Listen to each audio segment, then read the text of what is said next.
Canada got a mention 4 times. Tariffs got a few mentions. Yeah, and Donald Trump is fiercely defending tariffs and hoping that they will help generate wealth for America to help pay for some of his bigger picture promises to American voters. He spoke very highly of tariffs, specifically calling out Canada and Mexico, of course, in light of this tariff war that is now underway. Those 25% tariffs on Canadian goods and Mexican goods as well, a 10% tariff on Canadian energy products. During his speech to Congress, which was quite contentious, he defended the tariffs and really firmly stood by his decision.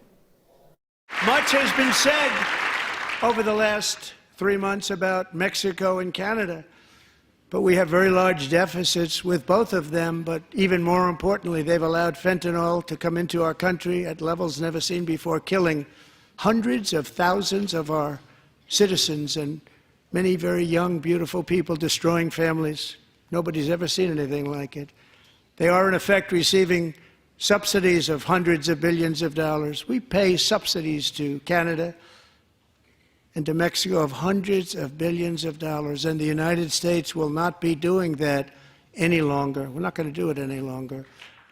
In typical Trump fashion, he offered a wide range of reasons, as you just heard there, whether it's the deficit, whether, it's his ongoing concerns about trade irritants, and as well as concerns about fentanyl entering the United States. That is the legal justification that the Trump administration is using for these tariffs. But as we've heard from the president himself, he often offers a wide range of reasons. One thing he did warn Americans to brace for what he called a disturbance, an acknowledgement that, these tariffs could, in the short term, make life even more expensive. Katie, you also ran into Howard Lutnick, U.S. Commerce Secretary, after that speech. What was his message? He is the one who is advising President Trump on what to do next. And so Canadians have been very anxious to hear what it is he has to say. The last couple of days, he's sort of opened the door to the idea that tariffs, that the rate of tariff against Canada could be negotiated, possibly lower.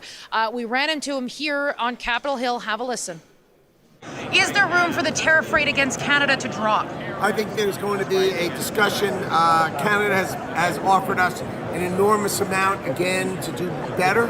And I think we're talking to the president, and I think there's some room, but we'll decide tomorrow. We're looking at all the offers that they've made, and I think there'll be room tomorrow, and we'll announce that tomorrow. What is it exactly that you want, though? Well, fentanyl deaths in America need to come down. So he made that claim that Canada's making all kinds of offers, but when I asked him for some specifics, he didn't have any. I also asked him what he thought about Prime Minister Justin Trudeau accusing Donald Trump of trying to weaken the Canadian economy in order to annex Canada. He sort of laughed it off, describing Prime Minister Justin Trudeau's comments as sad and something that someone who is on their way out of office would say. I also asked him about the anger in Canada. Does that matter to him? What does he want to say to Canadians? And he went back to the point about fentanyl, saying that fentanyl deaths need to come down in the United States. It is important to remind Canadians that less than 1% of the fentanyl that enters the U.S. is seized along the northern border.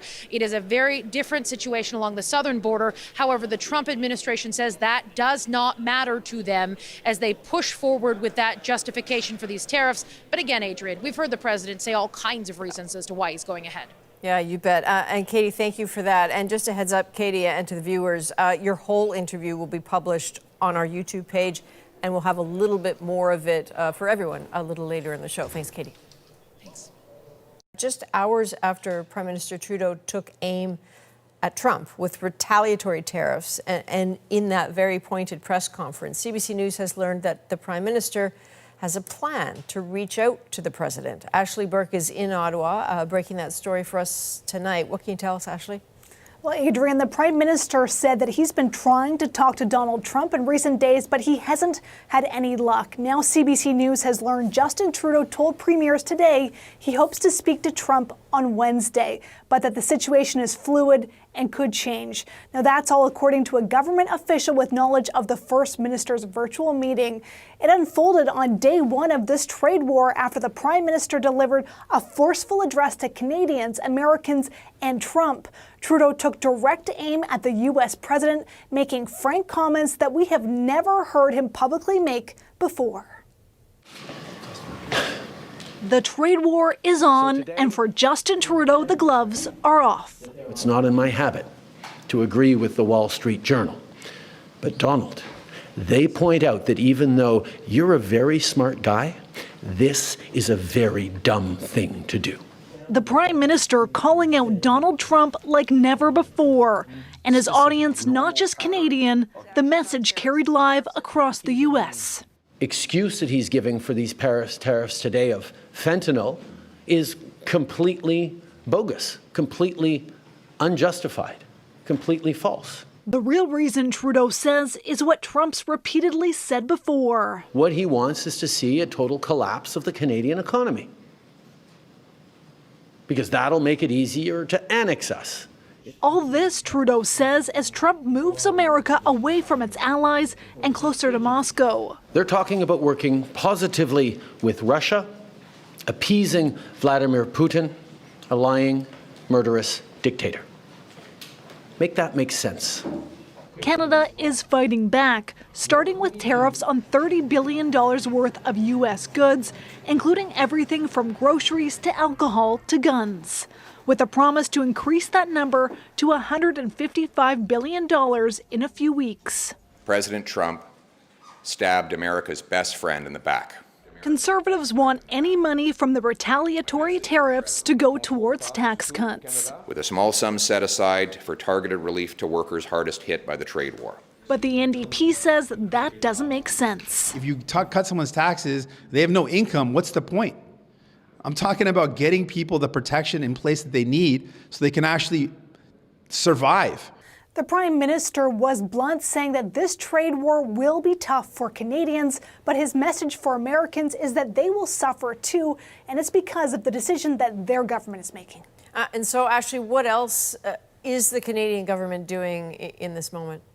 Well, Adrian, Trudeau said they plan on expanding EI benefits to help Canadians, but has yet to announce the details, and said the government will legally challenge what he called America's illegal actions at the World Trade Organization and through the Canada-US-Mexico trade agreement.